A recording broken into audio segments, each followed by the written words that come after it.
अभी ये जो एरिया हो गया दोस्तों, ये हो गया पात्रपड़ा एरिया। अब मैं आपको कोलिंगा विहार एरिया दिखाना भूल गया। ठीक है, कोई बात नहीं, यहाँ से ही शुरू कर लेते हैं। सुबह सुबह आज मैं गाड़ी लेके जा रहा हूँ। ये मेरे लाइफ में पहली बार है कि इतना सुबह गाड़ी चलाना। तो गाड़ी तो मैं चलाता रहता हूँ, बट इतना सुबह नहीं कभी चलाया। चला के बहुत ही अच्छा लग रहा है। आप एक बार इसको ट्राई करना लाइफ में। अगर जो लोग कर चुके हैं तो वो उनको पता है कैसे लगता है इतना सुबह उठ के गाड़ी चलाना, जबकि माहौल शांत है, ज़्यादा शोर शराबा नहीं और ज़्यादा भीड़ भी नहीं। एकदम अपने धुन में आप लेके जा रहे हो गाड़ी अकेले। जैसे कि मैं बता चुका हूँ, मुझे अभी मास्टर कैंटीन जाना है, क्योंकि वहाँ पे मेरे पेरेंट जो है, मेरे पापा मेरे मम्मी, वो सब आ रहे हैं। आफ्टर लगभग 2 हफ्ते बिता के उत्तराखंड में। मैं बहुत मन करता है कभी कभी ऐसे गाड़ी लेके चले जाओ लॉन्ग ड्राइव पे, बट बी केयरफुल। अगर सोलो जर्नी कर रहे हो, लगभग आजकल यूट्यूब में बहुत सारे वीडियोस है लॉन्ग जर्नी के, but I would recommend like if you are confident enough then go for it. Otherwise बहुत रिस्क होता है, बहुत रिस्क, क्योंकि हमारा मिनिस्ट्री के डाटा के अनुसार लगभग हर दिन कई हजार लोग का एक्सीडेंट होता रहता है सड़क पे। And we know accident happens accidentally, उसमें कुछ हम कर नहीं सकते। एनीवे, आप गाड़ी को चलाने का समय एक बात हमेशा ध्यान में रखिए कि कंट्रोल में रहना चाहिए गाड़ी। Speed thrills as it says but it kills. So चलते हैं। अभी हम जा रहे हैं आईगिनिया के ऊपर। आईगिनिया, इसके बाद खंडगिरी आएगा, देन उसके बाद बरमुंडा, बरमुंडा के बाद आएगा आपका हायर स्टेशन। कलिंग विहार से लगभग 11 किलोमीटर तक है स्टेशन का डिस्टेंस। करीब 15 मिनट या 10 मिनट लगने वाला है मुझे, क्योंकि ज़्यादा तेज़ नहीं चला रहा हूँ गाड़ी, 50 पे ही है अपने कंट्रोल पे। और देखते हैं, रात में गाड़ी चलाने समय सबसे दिक्कत आता है ट्रक वालों से। I know truck drivers are very disciplined, वो हमेशा अपने लेन में ही चलाते हैं, अपने डेडिकेटेड स्पीड में ही चलाते हैं, लेकिन कोई ड्राइवर रहते हैं जिनका ज़्यादा चूल मचा रहता है। काइंड ऑफ ट्रक को जो चलाते हैं वो काइंड ऑफ बाइक जैसा चलाते हैं, उनसे प्रॉब्लम होता है। जैसे बात करते करते हम लोग आ गए हैं खंडगिरी में। आप लोग ज़रा ये नज़ारा देखिए, जो स्काईलाइन है बहुत ही सुंदर है। हाँ, तो जैसे मैं बता रहा था कि ट्रक ड्राइवर जो है वो ज़्यादा दिक्कत तो पैदा नहीं करते हैं, लेकिन जो भी 2-4% मेरे हिसाब से जो भी है, उनके लिए उन्हीं से ही प्रॉब्लम हो जाता है। अभी अगर इतना डिटेल में जाएंगे तो उनका मे बी अमंग देम इसका मजबूरी होगा, क्योंकि उसको माल पहुंचाना है। इतना लंबे लंबे टूर वो लोग कवर करते रहते हैं इतना कम दिन में, फिर वापस माल लोडिंग अनलोडिंग करके फिर वापस बाद आना भी है डेस्टिनेशन। तो मैं समझ सकता हूँ, ताकि रात में ज़्यादा से ज़्यादा वो डिस्टेंस कवर कर सके, क्योंकि दिन में तो पॉसिबल है ही नहीं, अलाउड नहीं होगा उनको किसी सिटी के अंदर से जाना। अगर हाईवे रिंग रोड नहीं है तो फिर दिक्कत हो जाता है।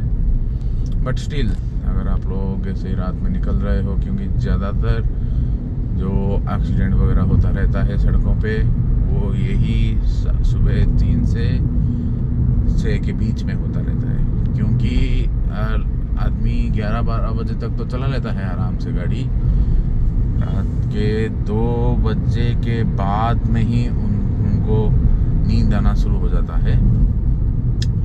जैसे बात करके हम आ गए हैं अभी बरमुंडा। ये बरमुंडा जो है ये हमारा भुवनेश्वर का सबसे बड़ा बस टर्मिनल है। यहाँ से इंटरसिटी, इंटरस्टेट, इंटर डिस्ट्रिक्ट सब जगह के लिए आपको बस मिल जाएगा। मैं आपको बरमुंडा भी दिखा देता हूँ। जैसे ही अब फ्लाईओवर में जा रहे हैं ना, तो ये साइड में उनका व्यू बरमुंडा का हो गया। आप लोग देख सकते हैं बाबा साहेब ऐसे करके लिखा हुआ है। ठीक, ये हो गया बरमुंडा। आप देख सकते कितना बस वगैरह रहा है अभी। तो या फिर बरमुंडा से हम लोग, और यहाँ पे भी आप लोग देखिए कि पूजा का माहौल है, कितना अच्छे से सजाया गया है। बरमुंडा का फील्ड जो है, यहाँ पे भी एक माँ के रूप यहाँ पे भी रहता है। और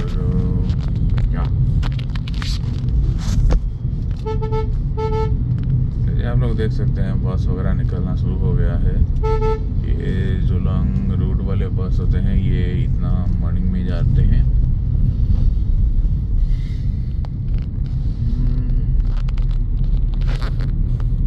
लेकिन अच्छा लगता है सुबह सुबह गाड़ी चला के।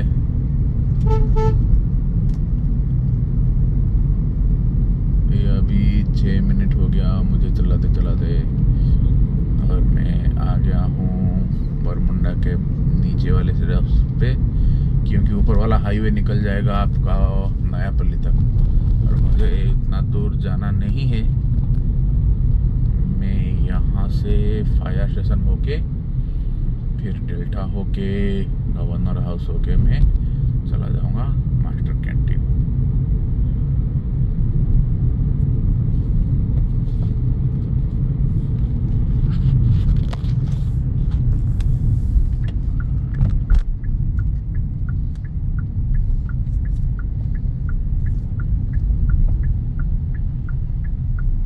मुझे राइट लेना है ताकि यहाँ से हम सीधा जा सके। ये हो गया हमारा फायर स्टेशन का चौक।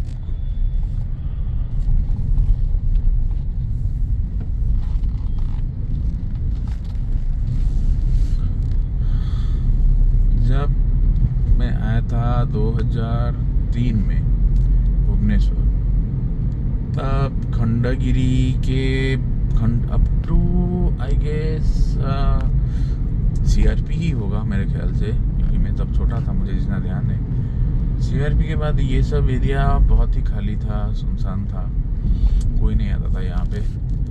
लेकिन अब भुवनेश्वर कहाँ से कहाँ हो गया, इतना भीड़ होता है यहाँ पे।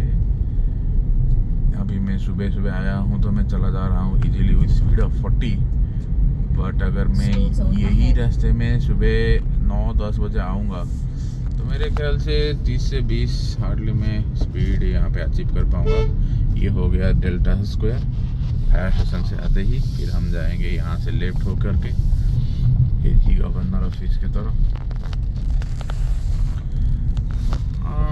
एक बात तो है भुवनेश्वर के सड़कों में कि ये सब ना प्लांट सिटी है, और प्लांट सिटी होने का इनका एक एडवांटेज भी है, like all streets are parallel. आप कहीं भी रास्ते पे घुस जाओ, मतलब मेन रोड जो होते हैं या सब कई जगह पे सब रोड भी आप पैरेलली, अगर आपको कहीं गलत रूट भी ले लिया ना तो आप आगे से लेफ्ट या राइट ले करके डेस्टिनेशन तक पहुंच सकते हो। लेकिन ये जो चीज़ है ये कटक में नहीं है, क्योंकि कटक इतना प्लांट सिटी है ही नहीं। अब यहाँ से मैं राइट ले लिया हूँ ताकि मैं गोपबंधु चौक की तरफ जा सकूँ, और मेरे रास्ते में लेफ्ट राइट साइड में सारे के सारे जो है क्वार्टर्स है, इंजीनियर्स, ओयूटी का professors, vice chancellors, all those things.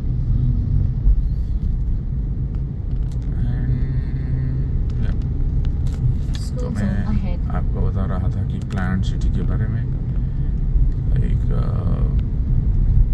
आप कहीं भी चले जाओ आपको दिक्कत नहीं होगी एड्रेस और जगह पे पहुंचने के लिए, क्योंकि ये सारे के सारे प्लांट। जैसे मैं ये रोड पे आ गया जहाँ से लेफ्ट लेके डेल्टा से, अगर मैं डेल्टा से सीधा भी जाता तो इसका पैरेलली जो राइट हैंड साइड जो रोड है वहाँ पे मैं चलता। फिर आके मैं लेफ्ट आगे से लेफ्ट लेगा तो फिर वही कुप्पन चौक में ही आ जाता। तो सीन कुछ ऐसा है भुवनेश्वर में। ईजी टू ड्राइव है, आपको ज़्यादा दिक्कत ज़्यादा मुसीबत नहीं होगा। बट थिंग इज, एक बार आप अगर ये प्लान के जो मैप है अगर आप ये दिमाग में रख ले कि बड़े बड़े ट्रैफिक जैसे है, लाइक जैसे आप एंट्री करोगे तो वो होगा रसूलगढ़, फिर उसके बाद बानी बिहार, फिर उसके बाद आचार्य बिहार, फिर उसके बाद आ जाएगा नयापल्ली, फिर CRP, फिर फायर स्टेशन, फिर बरमुंडा, फिर उसके बाद खंडगिरी, और इसके बाद छोटे मोटे होकर के फिर आ जाएगा कलिंग बिहार, उसके बाद तमांडो। अब तक इतना ही है एक्सपेंशन भुवनेश्वर का, फिर आगे और भी हो जाएगा। आज जैसे आप ये मेन वाले ट्रैफिक याद कर लिए, फिर उसके बाद अगर आप बानी बिहार से लेफ़्ट जाओगे, क्योंकि बानी बिहार से एक ही रास्ता है टुवर्ड्स लेफ़्ट, वहाँ से अगर जाओगे तो फिर आएगा आपका रूपाली, फिर उसके बाद आएगा सत्यनगर, फिर उसके बाद आएगा आपका एस कॉम्प्लेक्स जो CSO30 टॉकीज जो है वो वेल एरिया, फिर उसके बाद आएगा आपका मास्टर कैंटीन, फिर उसके बाद आ जाएगा राजमहल, देन शिशु भवन। तो ऐसे छोटे ट्रैफिक्स वहाँ पे भी आएंगे। इस तरफ का अगर आप मैप माइंड में रख लोगे तो यहाँ पे गाड़ी चलाना इतना दिक्कत है नहीं। बेंगलोर, मुंबई, दिल्ली जैसा ट्रैफिक है नहीं, छोटा सा शहर है, ग्रो कर रहा है और अच्छा लगता है। देखिए दोस्तों, दूर आकाश में, जैसे आसमान में जहाँ पे सूरज अभी आने वाला है और आने से पहले skyline is very good, like red, हल्का सा रेड कलर अच्छा लगता है। जैसे मान लीजिए कोई पेंटर ने वाइट करके पेंट कर दिया है इसको नेचुरली। एनीवे 5:15 हो गया है। अब मैं ये जो जा रहा हूँ ये मेरा गवर्नर हाउस है। यहाँ भुवनेश्वर का गवर्नर हाउस, भुवनेश्वर का नहीं मतलब उड़ीसा के गवर्नर यहीं पे रहते हैं। ये मेरे लेफ्ट में उसका बाउंड्री चल रहा है गवर्नर हाउस का। मैं आपको सामने से दिखाने की कोशिश करूँगा।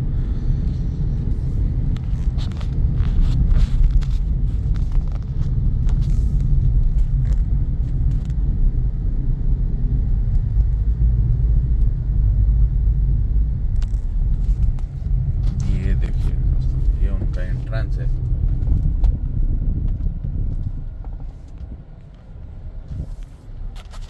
यहाँ पे गोल चौकी से आपको ऐसे लेफ्ट जाना है।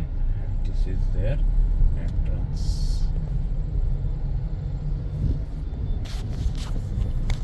पता नहीं कितना आ पाया नहीं आ पाया, बट यही गोल जो है ये राजभवन चौक है।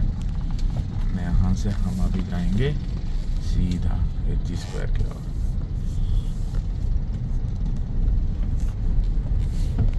ये जो है ये मेरे ख्याल से जैसे VIP रोड हर सिटी में रहता है, हर स्टेट में कैपिटल में एक VIP रोड रहता है। वैसे ये वाला जो रोड है governor house to HG, this is the one of the most important VIP road, because यहाँ पे मेरे right hand side and left hand side senior bureaucrats हो गए, IAS ऑफिसर्स, मिनिस्टर्स, इन सब का क्वार्टर्स रहता है। And one of the busiest route यही भी है, क्योंकि हमेशा कोई ना कोई MLA, मिनिस्टर्स या फिर बड़े बड़े ऑफिसर्स यहीं से आते रहते हैं। क्योंकि बगल के आगे जो ट्रैफिक आएगा वो हो गया हमारा HG स्क्वायर। अब HG स्क्वायर से अगर हम लेफ्ट जाते हैं तो वो आ जाएगा हमारा विधानसभा। उसको अभी हाल ही में रीनेम करके लोकसभा भवन कर दिया गया है। तो ये जो ट्रैफिक आ गया ये आ गया हमारा HG स्क्वायर, HG चौक। ये भुवनेश्वर में नो टॉलरेंस चौक है, मतलब यहाँ पे अगर आप कुछ भी करते हो तो आपको फाइन पड़ सकता है। यहाँ से हम ले लेंगे लेफ्ट।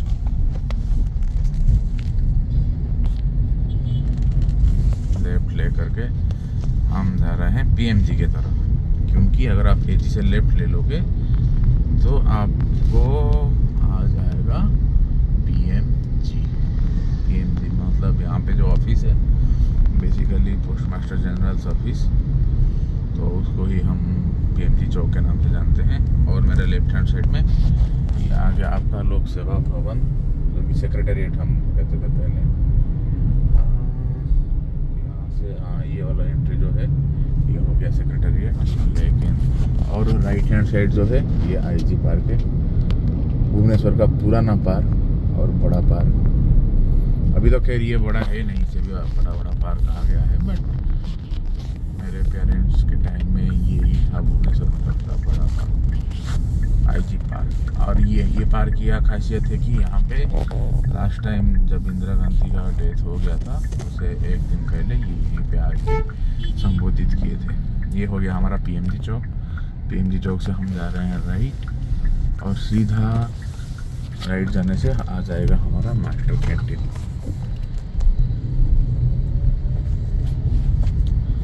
इसको भी कहते हैं लोअर पीएमजी रोड। यहाँ पे जो अगस्त 15 और जनवरी 26 पैरेड वगैरह होता रहता है यहाँ पे। और ये भी इम्पोर्टेंट ये रोड इसीलिए है कि जब भी स्ट्राइक होता है तो लोग आकर के यहीं पे स्ट्राइक देते हैं। जब सेशन चल रहा होगा विधानसभा में, आप लोग देख सकते हैं कैसे बैरिकेड किया गया है दोनों side, sir left and right, और जगह जगह पे पुलिस तैनात है, क्योंकि लोग आते रहते हैं स्ट्राइक्स अपना मांग पूरी करने के लिए। उनका बैठने का स्थल ये सब एकदम प्लान्ड है यहाँ पे।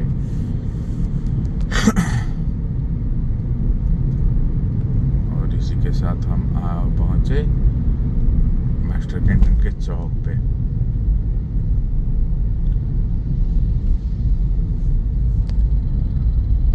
सामने है रेलवे स्टेशन, बट अभी काम चल रहा है तो हमको ऐसे लेफ्ट से होके जाना पड़ेगा। यहाँ पे भुवनेश्वर दिख रहा है, जो ग्रीन वाला राइट है वो है रेलवे स्टेशन, बट हम आ चुके हैं मास्टर कैंटीन चौक पर। पहले यहाँ पे एक बड़ा स्टैचू था, वो अभी रीइंस्टॉल किया गया है, इसको बीच में उसको हटा दिए थे। हम जा रहे हैं इस साइड पे, क्योंकि स्टेशन के लिए इधर ये एक रास्ता है अभी, और वहाँ पे राइट में और एक रास्ता है, लेकिन राइट वाला थोड़ा दूर पड़ेगा जहाँ पे मेरा बगी रहेगा ट्रेन का, तो इसलिए मैं यही रास्ते से जा रहा हूँ। अभी सुबह है, मैं इतना अंदर तक आ पा रहा हूँ इजीली, नहीं तो अगर ये चीज़ शाम को या फिर सुबह 7-8 बज जाएगा तो इतना दूर आना डिफ़िकल्ट होगा। देखिए आ गया भीड़, क्योंकि सुबह सुबह बहुत सारे ट्रेन के लिए गाड़ी आते रहते हैं, तो भीड़ आ गया, लाइन आ गया यहाँ तक। एनीवे यहीं पे ख़त्म करते हैं।